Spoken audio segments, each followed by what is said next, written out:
Nice to be here with everybody. I've met Ollie through, and good to see Paul here as well. I'm a big fan of communities, particularly fan communities. I mean, the power is pretty obvious to me, and so communities like this are so valuable. So my name's Rob. I'm co-founder of a company called Scribe. So my background is in banking, so I set out to sort of automate my own job, but we are just over 3 years old now. We do company insights, so we deliver insights on companies and specifically who's investing in companies as well. So our clients are kind of a bit mixed. So we sell to banks, we start to sell to funds, but we increasingly sell to founders as well. And I'll explain a little bit about that going forward. But so in terms of our, I suppose, our funding background, we have ourselves raised from a couple of VCs and also angel investors as well.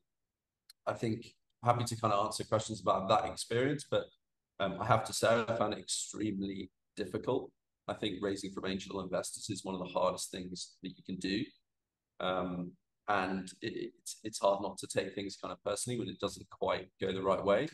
But having sort of spent, everything that happened that went wrong to us. We did eventually close our round, but I think no two rounds are straightforward, I think, and everyone seems to have the same experience. So obviously happy to kind of talk a little bit about that. But I wanted to spend the time here. Maybe I've got a couple of slides, and I'm just going to kind of show you a little bit about our platform, and then happy to kind of answer questions. I know the audience is founders, so I'm sure there'll be people here that have a lot more experience than myself, but happy to share a few kind of case studies and maybe some best practice. Although, as I sort of alluded to, every journey is slightly different. I think I don't profess to be an expert on fundraising from angel investors, but I have a few kind of thoughts on, I suppose, what works better. So, can you see my screen? Awesome.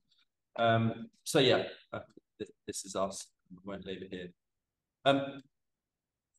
2023, to my mind anyway, is the year of the angel investor. So obviously we're quite a way through 2023, but the numbers are still the same. So venture capital has pulled away quite a bit. There's still checks being signed, particularly in the UK with SEIS, but the deal volume is down significantly. So angels as a source of capital are more important now than at any point over the last probably 5 years, maybe longer. And so particularly at the earlier stages of businesses, angel investment is particularly important. So raising from angels is tough. I won't go into the why raising from angels. I think you probably already know all of that. Obvious things like value add, understanding, why angels invest, understanding, what they're in it for, getting the right people around the table to help you grow your business, getting introductions. There are loads of reasons why angels invest, which I won't necessarily go into because you've probably heard it from someone else. But raising from angels is really, really hard, particularly for first-time founders. So I was a first-time founder, and the way we closed our round was a real mix of approaches. So firstly, kind of deck overload. The big angel investors, the well-known angels, are kind of overloaded with decks. They get bombarded. They're very, very hard to access. The second thing is sort of kissing frogs. So finding investors takes time. It takes time to find investors that really get behind what you're doing and can open those doors for you or accelerate that journey. And also kind of why fundraising is competitive. Not every company closes a funding round. And so everyone's going to work pretty hard to get ahead of those other companies. Networks as well. It's a bit of a standing start. As a first-time founder, you might have a good network, but chances are you probably don't when it comes to angel investors. And so you have to grow that network really quickly. And that's hard because that's sort of part of that journey as well. And then selling. I think, speaking from personal experience, selling was something I've never really done properly before. and I had to learn how to sell as I was fundraising.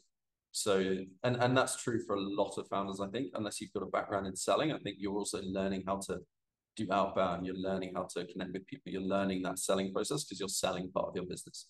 And I think that's a really important component that makes first-time fundraisers even harder because people are learning to sell as they do it.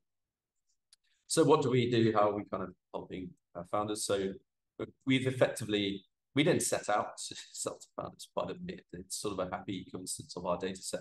We basically structured all of Companies House and created a data set of, it's about 160,000 angel investors now by companies and check sizes. So I'll show you this in a second. We've created a few kind of signposts as well to help founders with, you know, what to do when you're actually reaching out to founders, what to write, why angel investors are investing. And then find cap tables as well for, it's actually just over 3 million UK companies now as well. I'll share this deck after the call, so Ollie can kind of distribute to everybody. It's a few pointers on where are the angel networks in the UK, a few blog posts that we think are useful, and also some prospecting tools. So Lusha, Follow, Casper, you've probably heard of some of these, but they really help, you know, budget dependent, but they can really help kind of with some of that outbound. I've dropped my LinkedIn here, which I'll also put in the chat afterwards. Any sort of questions at this point before I show you the platform? Cool. Cool. So Paul will have seen this, but this is effectively our platform. Firstly, I'd like to show everybody our sort of investor list. So this is a live updating feed of angel investors in the UK, listed by company name, investor name, the ticket size, whether an angel or an institution, the investment date, the industry, when they were incorporated, and also latest valuation. So let's say you are maybe a SaaS company and you're looking for investors who have invested recently in at least 25K. So you might have a minimum, maybe, or you're looking for investors in that sector. That's important because it helps you accelerate finding investors that are relevant for your business. So if you're a consumer business or you're a consumer fintech, maybe you can kind of hopefully find those companies faster. So I'm just doing a quick search here. And effectively what this gives you is it's shining a light on who's actually investing. Now, I didn't have this when I was fundraising, but I wish I did because I ended up with a lot of time wasters, a lot of people who would say they're investors, but they never had any intention of actually deploying capital. And it was very painful because you'd spend 3, 4, 5 meetings with angels. And, you know, these are people that, you know, we don't see in our platform, which is really frustrating. And what they're after is maybe sweat equity, or they want to be associated with your journey. And so the theory anyway is that by having shining a light on all of this data and you know, saying who's actually investing, you have a bit more power as a founder. That's at least what some of our clients tell us. They say, you know, I feel a lot more powerful having it. You know, I know what companies they've invested in, how much.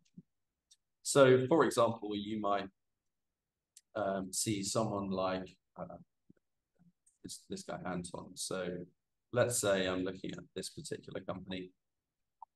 We've created something that I call founder mode, but really it's a templated email. So a few high-level details about your business, your calendar link, and then what that allows you to do is to auto-generate emails to those investors. Now, we don't store contact information in the platform, but as part of our founder subscription, we enrich up to 200 contacts per month with LinkedIn profiles and email addresses where we can find them. So this is just an email that we find converts reasonably well.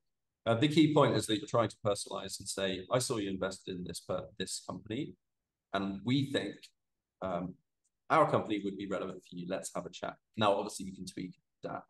and change that. Its purpose really is to guide, in particular, first-time founders on how to reach out to some of these angel investors. And we find this works reasonably well because it says, you know, I've done my research. What the investor is thinking is, firstly, how did you know? And the answer is, well, it's publicly available. It's on Companies House. But it shows, or at least to the investor, it shows you've done research about their business. Research about the business, and you found relevant investors for that are in your sector. Yeah, I mean, one sort of, I suppose the other way to do it is really to leverage LinkedIn, and I can recommend a few other tools that I've been using quite heavily that are really working on LinkedIn.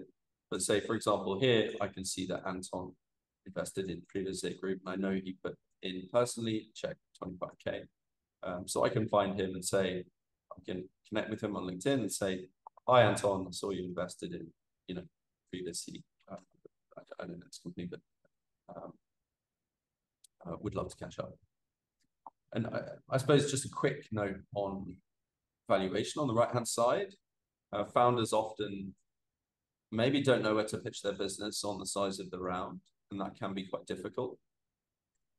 So this just gives you, I suppose, a little bit of visibility on what rounds are getting done, how old the companies are. So, for example, you know, this company is 2 years old. This is their valuation. You know, there's a real sort of range, but you'll see, and very occasionally the numbers will be ever so slightly off. So just a sort of hazard warning. The vast majority are correct, so I wouldn't worry too much. But you can see for recent rounds, you know, what valuation they're getting done at. So it allows you to sort of benchmark a little bit against other startups in the space. It's really just a tool for us. Yeah, and obviously exporting contacts you can do. We have a process where you can send us names and get them enriched. And then you can start your outbound using whatever sort of automation tool you want, or you can reach out personally one by one.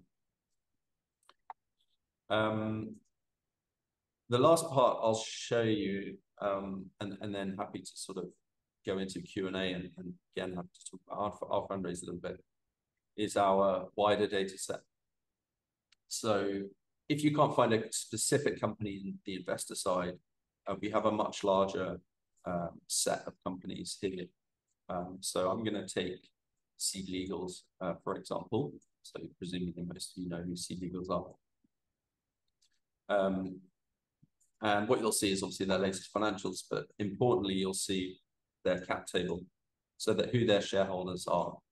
So in this case, obviously Anthony Rose, one of the founders, will have a higher stake, and then if they have a lower percentage, you can make a reasonable assumption that they're investors in that company as well. So Will Neal is obviously quite a big angel investor in London. Seed Camp is another name, I'm sure you know. Index, a few others. But that's another tool. It's a little bit, it's a lot more comprehensive. It's a little harder to engage with, but it's another sort of, I suppose, a tool that founders can use. What else? Yeah, I'll pause there for a second. Are there any questions that sort of come up? I'm conscious I've done that reasonably quickly, but I don't want to be too much of a sort of pitch. I'm keen to have a bit of a dialogue. Hi, yeah, sorry, I can see a couple of hands. Weston. Yeah, hi Rob. We're connected on LinkedIn, but I haven't actually spoken to you, so it's nice to actually have a chat. I mean, how accurate is your data? Because I know some of the data you've got on my company, for example, is a little bit out of date. How quickly does it? Is it just Companies House? The information that's Company House is giving you is delayed because the information is on Company House, but it wasn't on your site. And I just wondered, you know, the API connection obviously you've got that's going on. How accurate is that information? How close to it is it? Yeah, so it depends on a few things. We run spot checks all the time. I mean, the key point is that the investor names and the amounts are usually broadly there or mostly there. I mean, if you reach out, they're all going to be investors. Very occasionally, some are either out of date, and that will happen mainly because we can't process a certain doc, or we have to correct, because there are quite a few inconsistencies in the filing, which means we built technology to try and account for that. And it works in a lot of cases, but and we're about to do another run. So we'll see. That might be the case for your company in particular. Yeah, it's only a small little thing. I think it was Gareth I was talking to. He was saying something, and I said, "No, that's wrong. That's wrong." Oh, really? Yeah, he's I'm using Scribe. I said, "Well, it's bloody wrong." It's also the timing of the docs as well. So it might be we use 2 different PDFs to calculate some. I'm going to be cheeky now as well, Rob. Do we get a discount? Yes, so I've just put one together this morning. So this group was a bit of a tester for this, because Ollie asked, as all good founders should. It's not something we've done actually before. We've got nearly 60 startups using it so this is the first time we've done this. But let me just share our pricing.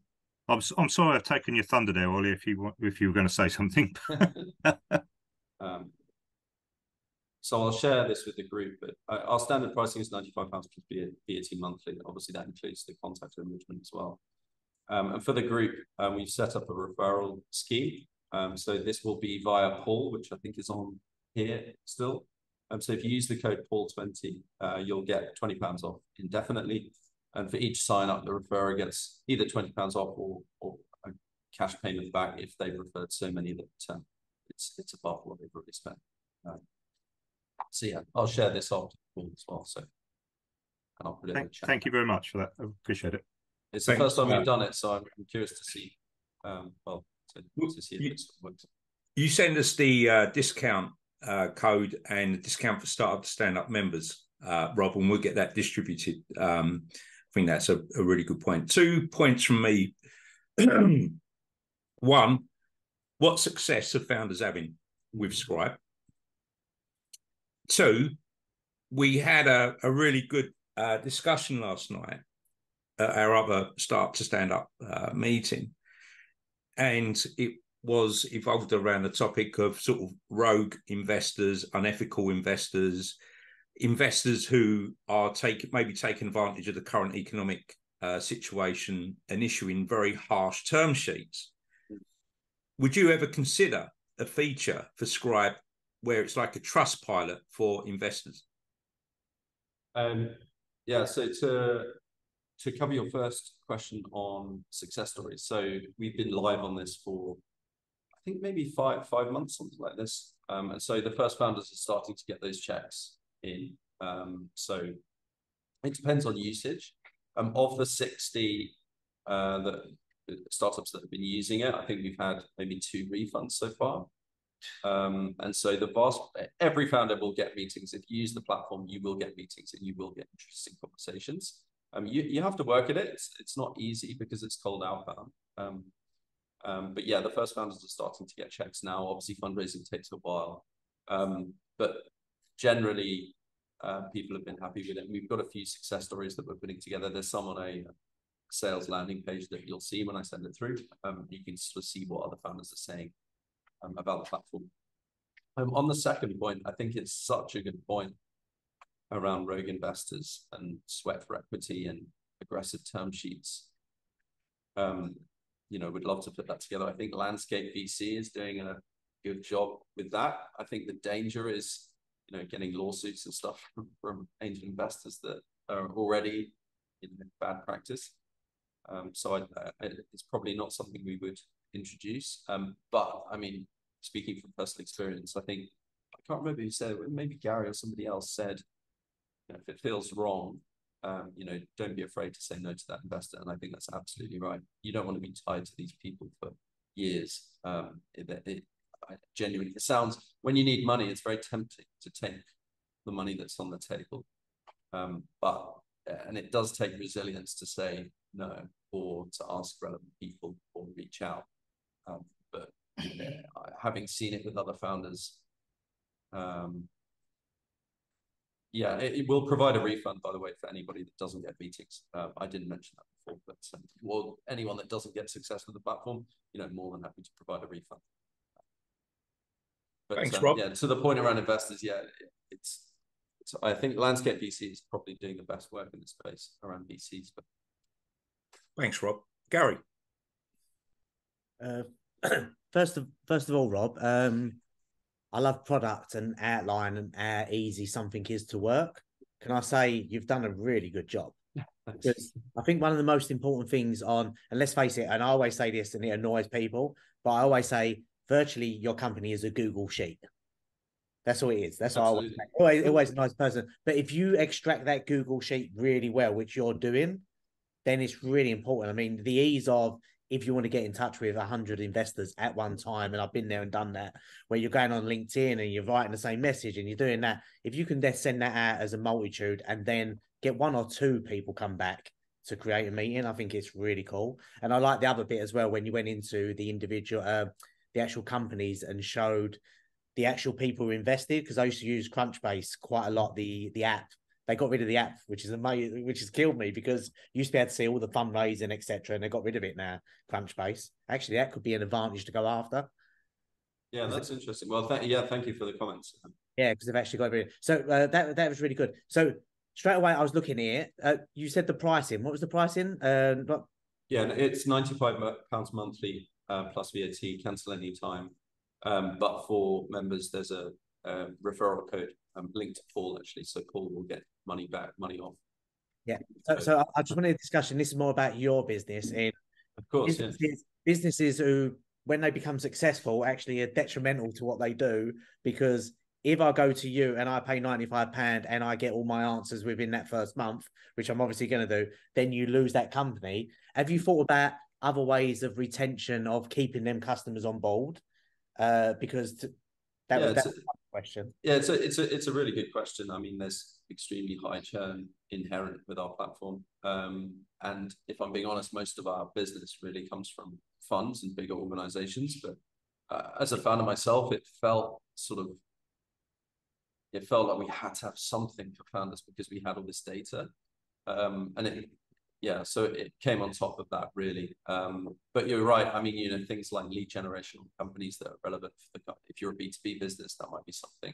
But what we found so far is that ultimately founders are referring enough for it to just grow without us necessarily doing. We do outbound, of course, but it seems to be sort of, enough founders in London are getting enough out of it that it's people are referring it on naturally, which is obviously really great to see.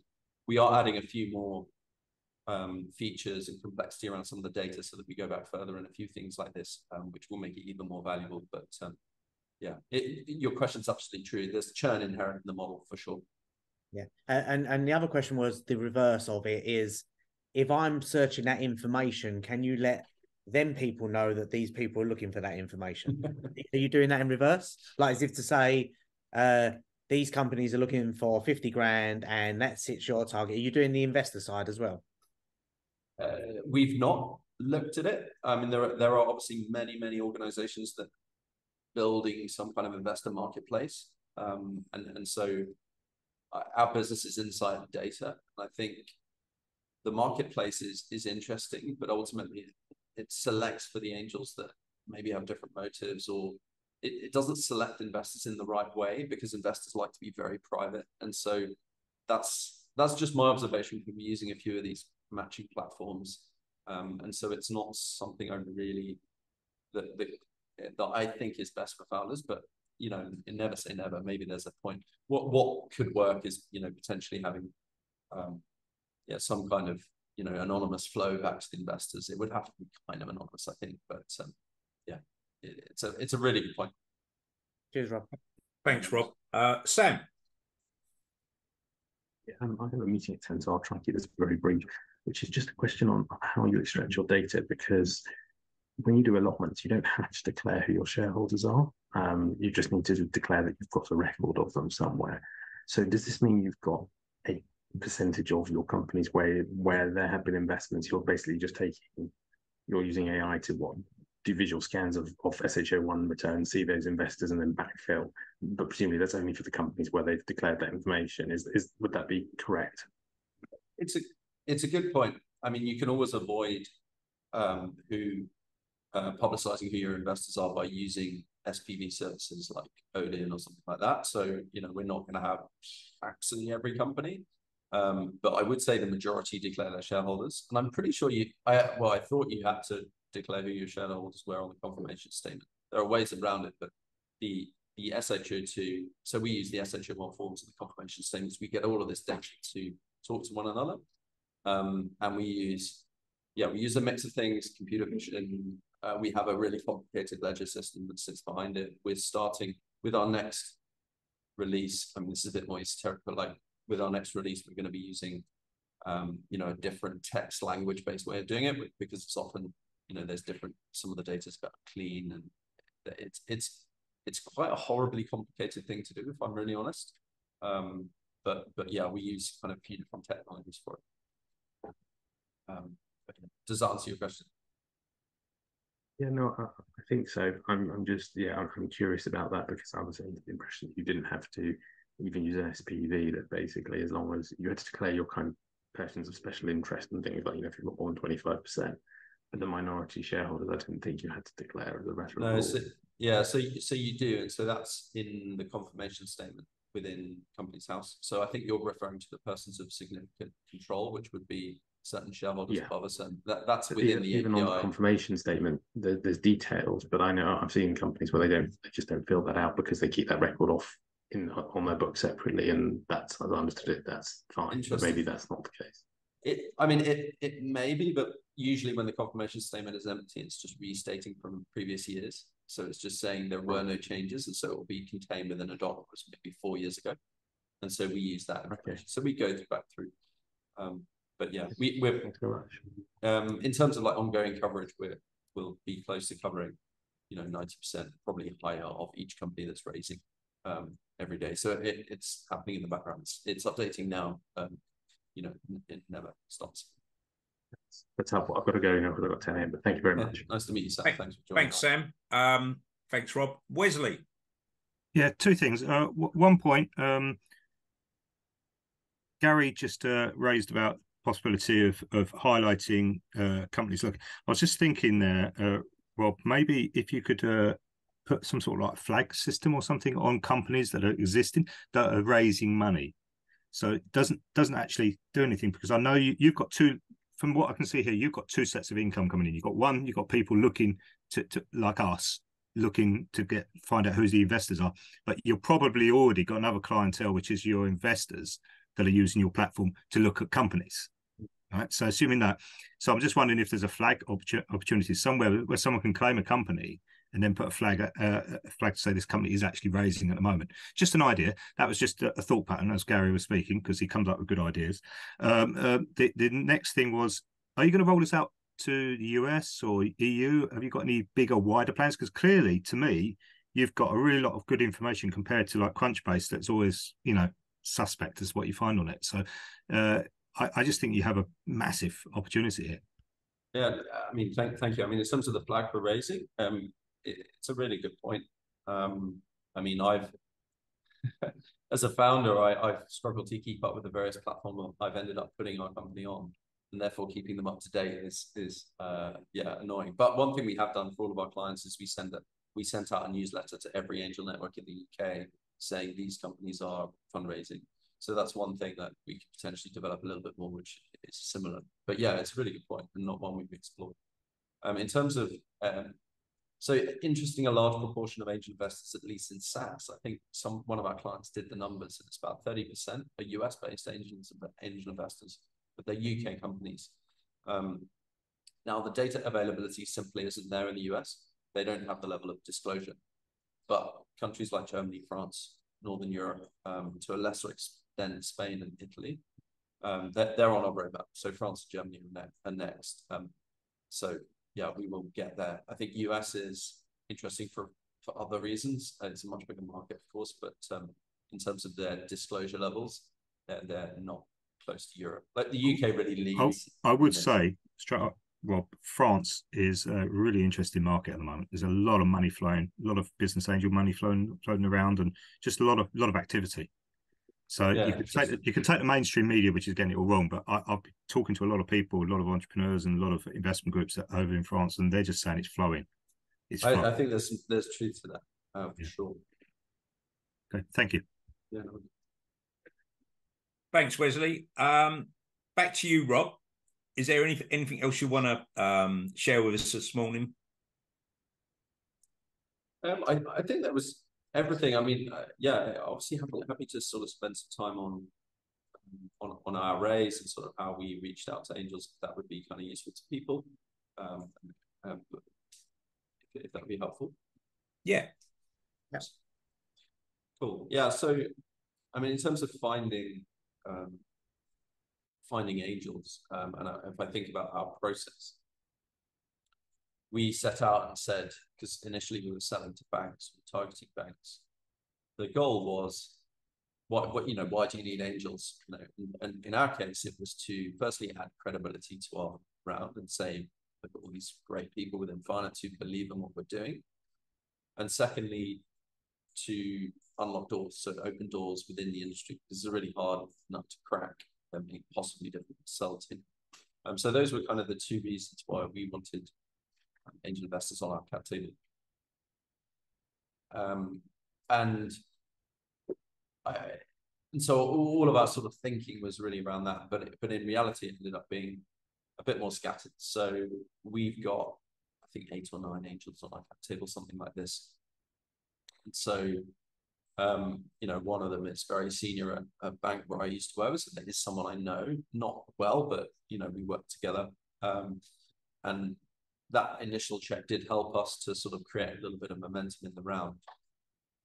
But we ended up sourcing angels cold, with introductions, through angel networks, capital sort of raising groups, all sorts. We tried nearly everything. I used Connected, so that was where, so Gareth Hawkins, who I believe is one of our angel investors. He's been super helpful with what we're doing. I met one of our angels on Lunch Club. I don't know if anyone knows Lunch Club. It's like a tech networking platform. I think it's sort of diluted a little bit now. I don't know what it's like these days, but I did something like 200 meetings on Lunch Club just to grow my network. And one guy, I had a call with him on Lunch Club, half an hour, and he was like, yeah, nice, I really like what you're doing. Had another call, half an hour, and he said, yeah, I'm in, thank you, which is great. And then, so that was like within 24 hours or whatever, which was crazy. And then others, one of our investors is Antler, so the accelerator. So we met a lot of LPs that they had through various things that they set up. So we had one investor through that. I used Angel Investment Network. I didn't do too well on that. I didn't really focus on the platform, to be honest. I didn't have a good experience, but maybe if you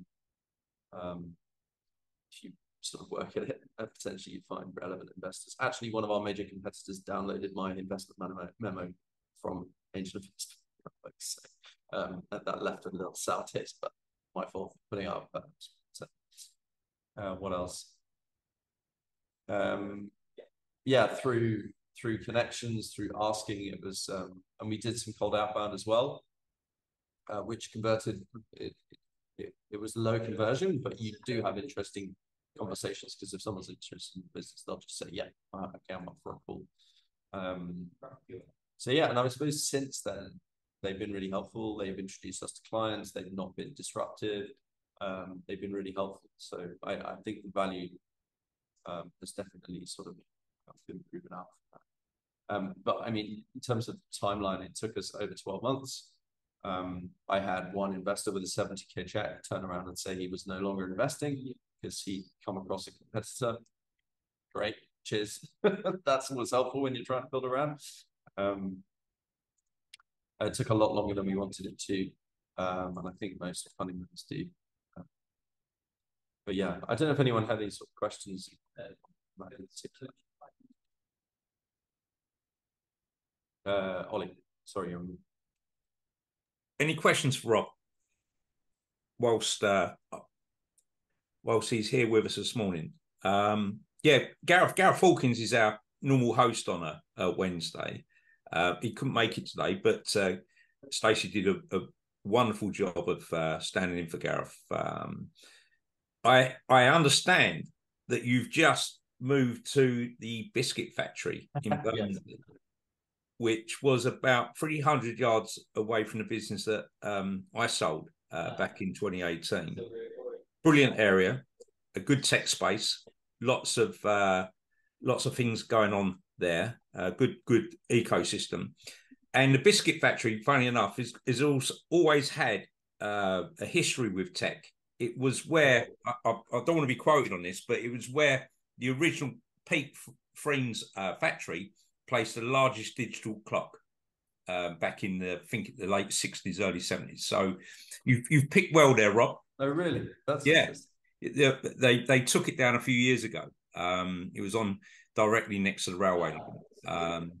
But you've picked well there, and I'd imagine there will be a lot of founders there who would be interested in Scribe. Yeah, let's see. It's a cool space. We like it. It's it suits us quite nicely.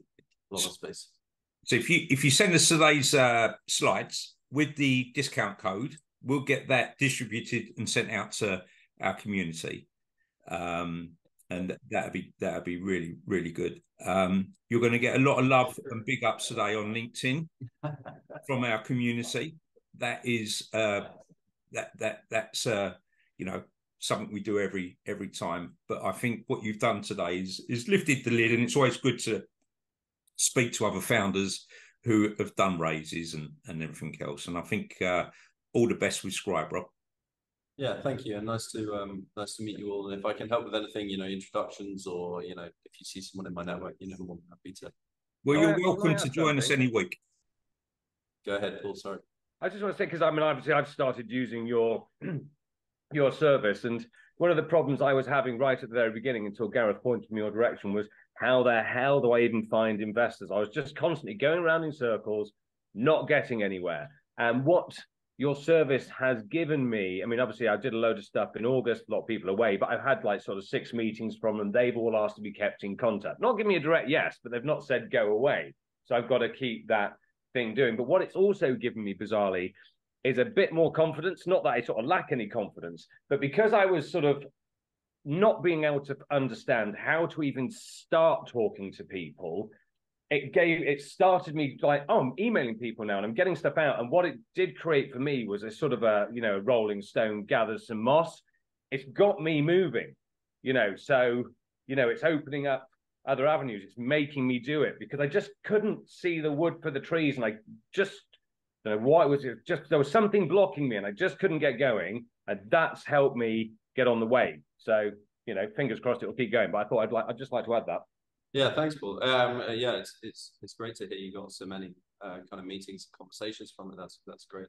Did you was that mainly through sort of email or LinkedIn? Where did you I've been mainly using email. So what I'm going to say, because you haven't mentioned about scrubbing a list yet, have you? Or should I not mention that? Because you do I sort of mentioned, I did sort of in passing. So yeah, so when you sort of export a list, give it to them, they'll come back with actually a load of data in, so you can work. So I'm spending quite a lot of time trying to be personalized on it. I've concentrated on the ones with emails.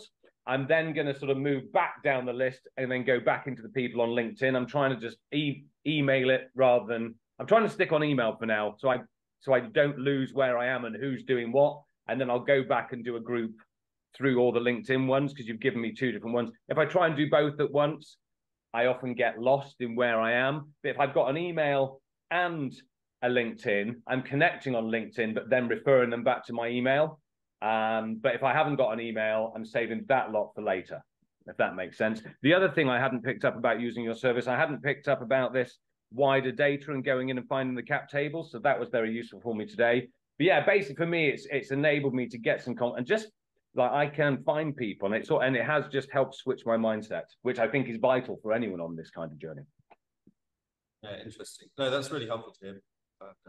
It's sort of working. I think that's one of the things we're trying to do, is to nudge founders in the direction that says you've got to work hard. Yeah.